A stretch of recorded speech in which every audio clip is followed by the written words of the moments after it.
But yeah, I mean, as far as like policies, when it comes to like how can we structure a system that provides broad access while also ensuring that we are giving that access to people in the most need, right? Like medical cannabis patients are able to access low-cost medicine because the markets are so open to reduce those costs, right?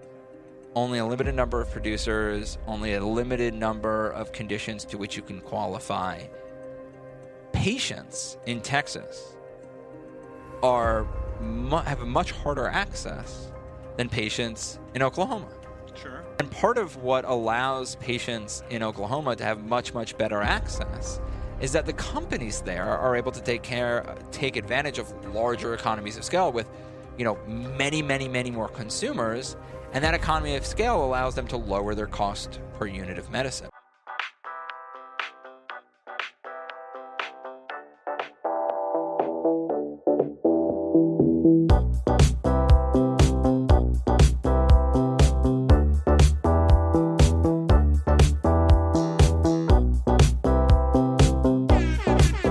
We are back at the Emerald Conference, San Diego 2024. Meet Unshackled here with Andrew Livingston, one of the premier speakers at today's conference. I think they called you a keynote speaker. I guess, yeah. It was morning. It was at 8:30 in the morning. So, but regardless, I'll try to razz up the crowd. But it's a scientific group. It's They're not too rowdy. Yeah. It's researchers, it's scientists, it's people in the testing space. It's a lot of high-end intellectual conversations, which is my fave. I love coming here for that very reason, is that it's a little smaller crowd, but you get a lot of extremely intelligent people. Absolutely. Thought leaders that are not just advocating, but also dealing with scientific issues. So my learning curve just shoots through the roof. So I love doing Meet Unshackled here and finding out all these different things. So what did they have you speaking about today? Yeah, so I talked about kind of the intersection of policy, markets, and scientific research, really with the focus on how cannabis and psychedelic-assisted therapy markets are going to be fundamentally different as regulated at the state level. So, let's say comparing Oregon and Colorado's, psychedelic-assisted therapeutic programs to their cannabis programs, quite different as it pertains to the number of consumers that will pass through that system, economies of scale associated with production, how the venue of consumption is done. So, one of them is cannabis is by and large a consumer packaged good. It is produced by companies which, create a branded product that is sold at a retail store. Where psychedelic assisted therapy, as regulated in Oregon at the state level, as well as being implemented in Colorado with the Natural Medicine Act, is essentially a drug assisted or amplified therapeutic services. So classical therapy, right? You're sitting down in a room with a therapist, talking you through your feelings, talking about your emotions, being there to help monitor you. But with the addition of a psychedelic. And so it's not like you're going to go to a facility and get some psilocybin mushrooms and take them home and then take them and go on a hike, right? Where you could do that with a cannabis product. You buy a cannabis edible and go on a hike and experience the sun a little brighter. And the tree's a little bit more whimsical. It's not going to happen with psilocybin in the same way there because it's a facilitated on-site use. And so that changes the type of market that's going to develop. That also then importantly changes the type of data that can be collected, right? Like, so, if we just look at, adverse effects, for instance, in cannabis, you're monitoring adverse effects only if someone's calling poison control because they took too much or they're going to the hospital or something like that. In psychedelics, that adverse effect is going to be seen, monitored, controlled, and able to be mediated and assisted, in the actual practice, in the actual session. You're also going to be able to see some of the beneficial effects maybe a little bit quicker than with cannabis, right? In cannabis, you only know the beneficial effects because people are coming back to purchase the product again, right? So that's some of the main differences. And then I talked about a little bit esoteric things about rescheduling and administrative processes there.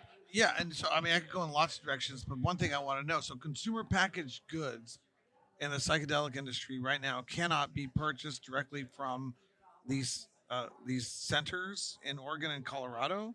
Well, yeah, you can't take them home.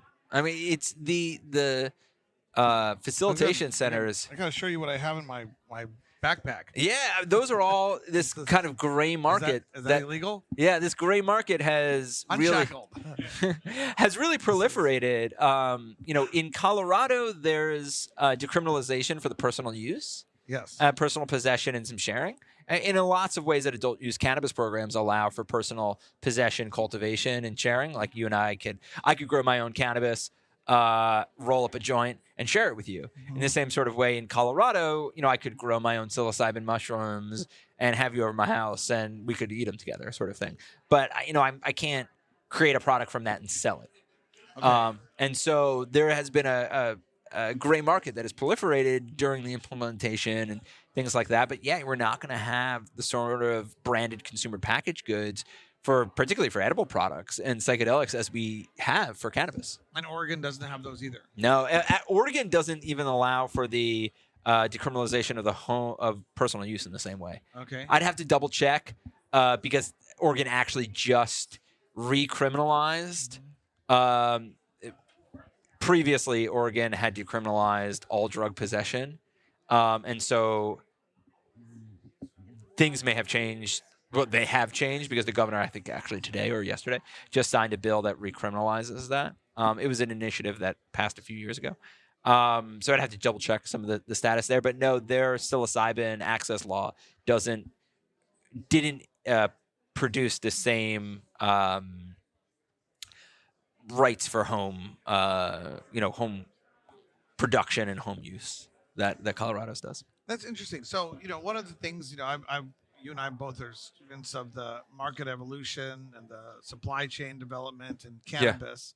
Yeah. And we've seen these licensing structures pop up and these different models and inadvertent or intentional designs and this grand story that's occurred over the last 20 years. Yeah. What do you see happening in psychedelics? Will the lessons that we have learned in cannabis in regards to, say, like licensing caps, will they be transferred? Do you think they'll be transferred over to psychedelics? Where do you see that going?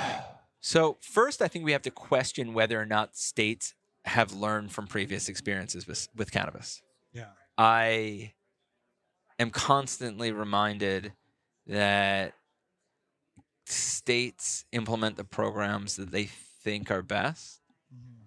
And in some cases, they learn from other states. But in some cases, I think they learn the wrong lessons. Or maybe that's just my own vantage point. But I think that it's also important to recognize the size of the markets are so different that I don't think a lot of the regulatory systems in cannabis are applicable. Now, there's some things that we can kind of port over. I was talking with a testing operator earlier today about how, they're adopting the same security requirements for testing labs for psychedelics as they are for cannabis. That makes sense in as much as it makes sense to have to have intense security requirements for cannabis testing labs. It's probably more onerous than is necessary. Right. I think that on the psychedelic side, I can't understate the importance of the fact that because it's not a retail store model, the market fundamentals are so different that porting over the same regulatory structure is not going to be palatable for and I shouldn't even say palatable, is not going to be financially feasible for the licensees because they just don't have as much revenue flowing through their business to pay for the operational costs if they institute the same side of operational costs as cannabis. So what other Oregon, Colorado, what other states? So California's working on a legislation right now. Massachusetts is going to be voting on it. I'm pretty sure in November. But yeah, essentially you're going to have a combination of the ballot initiative states, combination of some states or legislatures that are considering it. There's a pretty important stakeholder and constituency group with patients and veterans that are looking to access psychedelic assisted care. Now, what's interesting about this market, though, is that we are simultaneously seeing a federally authorized pathway through, MAPS, formerly MAPS Public Benefit Corp, now Lycos. Shout eh, out to Sue Sicily. yeah, and their MDMA assisted therapy that is, I think going to be approved hopefully sometime later this year. And so that's going to be a significant importance in how it moves the market forward, because in cannabis, it's not like we had this simultaneous pharmaceutical development with state market regulation, right? Yes, there's a pharmaceutical product, Epidiolex, but that was produced out in the UK, GW Pharmaceuticals, and then purchased by Jazz Pharmaceuticals, and serves a different sort of community. Whereas, the psychedelic assisted therapy, whether it's Compass for psilocybin products or Lycos with MDMA, and even if you want to consider esketamine with ketamine clinics, that's already legal. Yep. That's a different sort of interesting pathway, as it doesn't necessarily bisect, but it runs parallel. And consumers at some point, if California passes some of this legislation for psychedelics, they may have the option in the future of going to a federally licensed MDMA approved, MDMA assisted therapy, and going to a federally illegal but state licensed MDMA assisted therapy, which is going to be interesting. That is really interesting. As I'm thinking about this, I took 12 people down to Oaxaca, Mexico, to San Jose del Yeah. Pacifico, where they could choose to use the local mushrooms Yeah. if they wanted to. Yeah. It's a very libertarian oriented approach. And I'm going to do it again. What do you see happening internationally in this realm? Have you had a chance to research that at all? Yeah. So I did some research on some of the Caribbean clinics, and then there's also Costa Rica. Okay. These right now with psychedelics, a lot of these are acting as essentially what I'm going to call it rather than psychedelic assisted therapy. These are like psychedelic assisted vacation retreat centers, Right. which sounds awesome. If anyone wants to sponsor me and my wife to go to Jamaica, We might have a trip coming up to Mexico if you want to join. yeah, I'm talk to her about it. It's a vacation. Yeah, I mean, what it is it's really is vacation, right? It's Isn't like that therapy? yeah, I mean, I took a vacation last weekend for the first time in a while away Yes. from my 2-year-old, and like yeah, absolutely, it's couples therapy, and so it's like. I think eventually there will be psychedelic assisted couples therapy, but like, why not have that at a vacation resort? It just it augments the experience a little better or a little differently, right? We always talk about set and setting. It's hard to beat a set and setting of your relaxation on a vacation. So I think that most of that internationally is going to be essentially psychedelic assisted vacations. Yeah. Which is cool. That like totally fills a role. That is therapeutic in the sense of That's what we're doing. yeah. That's psychedelic. That's psychedelic. It's therapeutic in the way that relaxation is therapeutic. Yeah. It's not necessarily medically therapeutic, but I also know that historically, I mean, there's been like ibogaine medical or medically focused centers in Mexico dealing with addiction and stuff like that. So it also, I think, internationally serves as a place to get some of these therapies in areas where locally it may not be still legal in the United States or in Europe or things like that. And the reason that market works, where it doesn't necessarily work with cannabis, is because with cannabis you buy the product and you're consuming it. Normal consumers consume multiple times a week, right? If you're looking for a psychedelic journey, even someone who does that multiple times, they might do it a few times a year, or they might do it once a year. Well, what about microdosing? Aren't people That's a little different. Yeah. So it wouldn't work for microdose. I mean, international markets, because it's like you need to access it all the time. So microdosing right now, the best way to provide for that is essentially in state level decriminalization. Yeah, and I see personally, just because I try to understand substance use, substance abuse from a philosophical level and stuff. I mean, first of all, going back a second, the vacation, going on a vacation to consume marijuana or psychedelics is a much better vacation for your kids than going to Cancun and getting drunk and potentially date raped or beat up. Keep that in mind. Yeah. We've been brainwashed to believe that somehow alcohol is safe and these other drugs are dangerous. No, not compared to No, I'd rather know my kid is on, yeah, in a facility enjoying themselves right. than, walking the streets Which in is Mexico. Look, I was and we'll get to the microdosing back in a second. I was a Nancy Reagan just say no kid. Yeah. I thought all drugs were evil, served no purpose whatsoever. Thought that marijuana was the devil's weed, all this stuff, and I have had to unravel Yeah. so much of that, and that those aha moments between 2012 and 2015 when I took a deep dive into substance use policy, and came to understand what the truth was. This was a wide awakening, and it blows my mind what alcohol has gotten away with, and with the commercialization and the messaging and the infiltration. Yeah. I mean, Alexander the Great drank a little red wine, fine, but he wasn't pushed at every single moment, every single event, different types of hard liquor, different types of beer, different types of cocktail mixes. I mean, it's insane the proliferation of the alcohol industry. Anyways, that's a side note.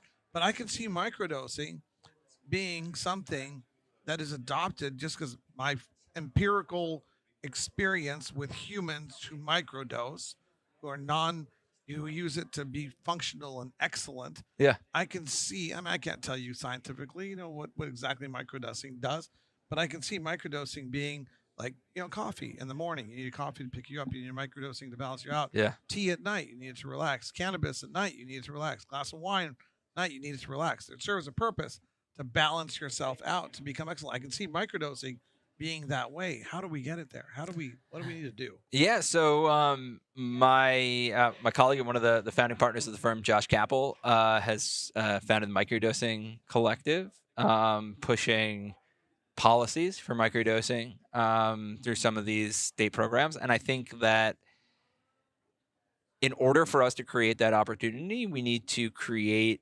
the demand for it. We need to there is the demand for it, but right now a lot of consumers that do microdose, they have their own supply. They're, grow themselves. It's a short, in some cases, it's a very short supply chain, right? Either they're producing it themselves, they're grinding it, they're drying it in their own little, they're producing their own, or they know the person who's producing it. There is a need to create the legal ability to have microdosing in order for it to proliferate, right? So we don't have that right now. There are none of these state programs that are pushing psychedelic assisted therapy that are considering it in a non-therapeutic administrative model, in a consumer packaged good model. So maybe we should introduce an initiative in a state like, say, Arizona, where we allow for that to be done. Yeah, so I've had this idea, and I talked to Josh about it. I've talked to some other people, in that one of the main problems that I see with psychedelic-assisted psychotherapy and psychedelic-assisted therapy at large is that it's expensive, and there's not really a way to reduce the cost through economies of scale, right? So you can, typically what that means, as businesses get bigger and the more and more products they produce, the variable cost of each of those products become less, and you can sell, your cannabis at a lower price per gram because you're a bigger company than if you have a small, right? But with psychedelics, because most of the cost associated with psychedelic-assisted therapy is the cost of the therapeutic administration, the therapist actually spending their time, right? Like, you're not going to be able to lower that cost with more, maybe with group therapy and things like that. But as long as you have someone sitting there who's a licensed and trained professional, they're going to need to get paid for it, and it's going to be expensive. And so there's, really, I'll do it for $50 an hour. But even let's consider $50 an hour, right? So you have your preparatory session, right? You have your experiential session, you have your integration session. All told, you're probably dealing with at least 10 hours. Good point. Right? That's $500 just at $50 an hour. And therapists are, typically charge $100 or more an hour. Right. So even at $50 an hour, which is below the cost of any therapy, you still have $500 for a session. That's still more expensive than there is a correlation between people with I'm starting to think that we're charging too little for our vacation in Oaxaca. Maybe I'm happy to talk about your economics about that. I want to talk about the law, the legalities of it first. But if we look at this, right, like it's hard to reduce those costs. You could maybe do it through, group sessions, but still there's some dynamics there. And really, either that or you have the therapists or the facilities providing their own discount programs.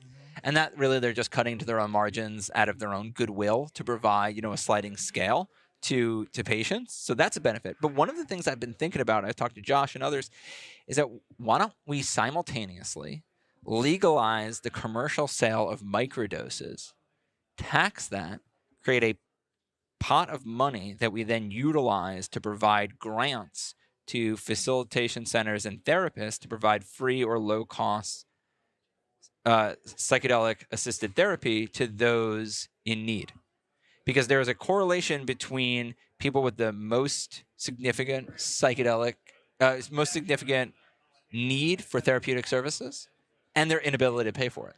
I think that's a great idea. Right? Because it's like if you have major mental health issues, it's much harder to keep a job and have a high-paying job for your ability to pay for those sessions, right? Like this is, why we have Medicaid importantly pay for therapy, and why there needs to be more of that.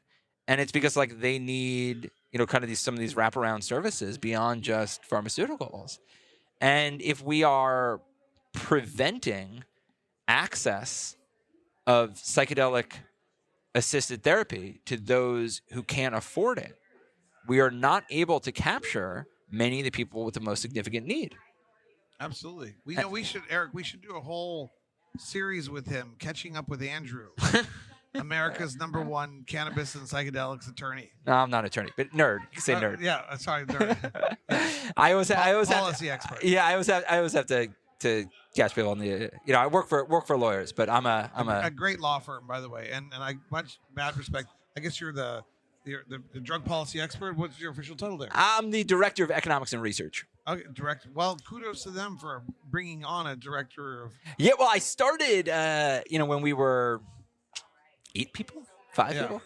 So it started a long time ago. I was just the little young gun who did policy and econ, and then I kind of made my own area at the firm for this, for market analysis stuff. But yeah, I mean, as far as like policies, when it comes to like how can we structure a system that provides broad access while also ensuring that we are giving that access to people in the most need, right? Like medical cannabis patients are able to access low-cost medicine because the markets are so open to reduce those costs, right? If you have, let's say, a medical cannabis, in my book, not open enough. Not yet, but let's talk about it for a second. Like, let's compare certain systems, right? Like, if we look at the cost of medicine, let's say in a program like Texas, right? Only a limited number of producers, only a limited number of conditions to which you can qualify. The medicine is expensive, right? Patients in Texas have a much harder access than patients in Oklahoma. Sure. Which is a much more open, much more. It's still a medical program, but it's a lot more broad access. It's getting closer to an adult use sort of program. And part of what allows patients in Oklahoma to have much, much better access is that the companies there are able to take advantage of larger economies of scale with, many, many, many more consumers. And that economy of scale allows them to lower their cost per unit of medicine. If you have a really restrictive program, there is not as much demand, and the companies are going to have to charge a higher cost per unit because they can't take it at that advantage. I like him, Eric. He's a free market guy. He's So about to get there. yeah, I mean, I was actually back when they still had it. Before I joined the Amendment 64 campaign in 2012, the summer program Yeah. that I did in Washington D.C. back in 2012 was the Koch Summer Fellows program. So it was paid for by Charles Koch, part of the Koch brothers, Right. and that was kind of that interesting connection between libertarian conservatives and liberal drug policy reformers. One of my very, very good friends was a Koch Summer Fellow to work at the Drug Policy Alliance. So he was getting paid by Charles Koch to work at do a summer internship at a program that was originally founded by George Soros. It's just like that nexus point that comes there is drug policy, and kind of I sit in that center. I know that sphere, that circle. Well. Yeah. So where are you off to next? And we're gonna have to catch up with you regularly whenever we bump Yeah, into you at one of yeah, these yeah. conferences. I was happy to. Anytime that you see me Unshackled, we're gonna be everywhere. I'm always happy to chat. And we'll do a little segment with you always, because you are one of the premier thinkers in this space. Thank you. Definitely on top of your game. Where are you going to next? Conference wise? Yeah. Not really sure yet. Not going to go to Benzinga, maybe? No. So the MGM Pack? You're based out of Denver. Yeah, I'm in Denver. So, I was potentially going to go to the NCIA conference on Thursday, but I think I might have to do some work given that I'm here. Flew out yesterday and flying back tomorrow. So I'm not sure if I'll be able to make it all day there Thursday. I'll hopefully try to make it a little bit. But, one of the advantages of being part of a pretty big firm with national reach is that we've got awesome attorneys and policy experts from around the country. A disadvantage is that I don't get to go to all the conferences. And so, we send different people to different places. And so, we've got, I think, a handful of people going to Benzinga. Sadly, I won't be one of them, but, it's also as a... Since you're like the guy who puts it all together and does the research and analysis, they should have you everywhere gathering as much information as possible. I mean, I do like to travel and speak. It's a little harder with being a parent of a toddler. But congratulations. Yeah, thanks. It's a good kid. But it's just one of those. I often go to places where I get asked to speak. Yes. And so thankfully I do get asked to speak at a bunch of different places around the country over time. But I don't always know, right? Like, so I didn't know I was coming here until about 3 weeks ago when Chris asked me to give the talk. So I just gotta, have the people at Benzinga or others be like, hey, can you give a keynote? And then I'll show up more places and we'll do more podcast conversations. No, we love catching up with you, and I learned so much from talking to you. And this is one of the great things about coming to the Emerald Conference and conferences in general. Although Emerald and MJ BizCon, same company, and MJ BizCon, like, things go so fast. Oh yeah, here it's like a little bit slower. There's a little bit less. 1,000 times more people, and people have good conversations. So that's one of the reasons why we like coming here.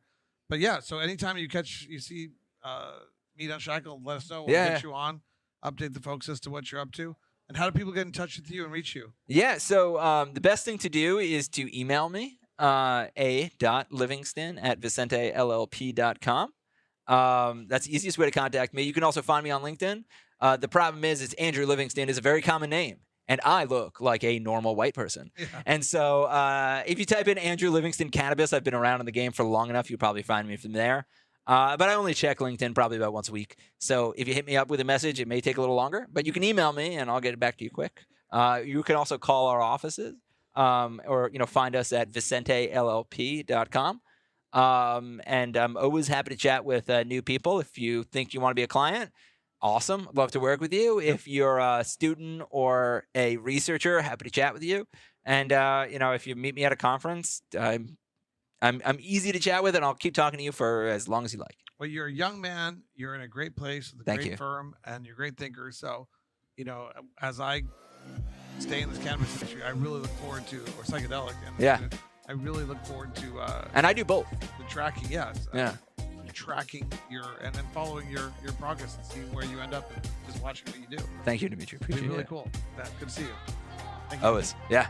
It's been another episode of Meet Unshackled.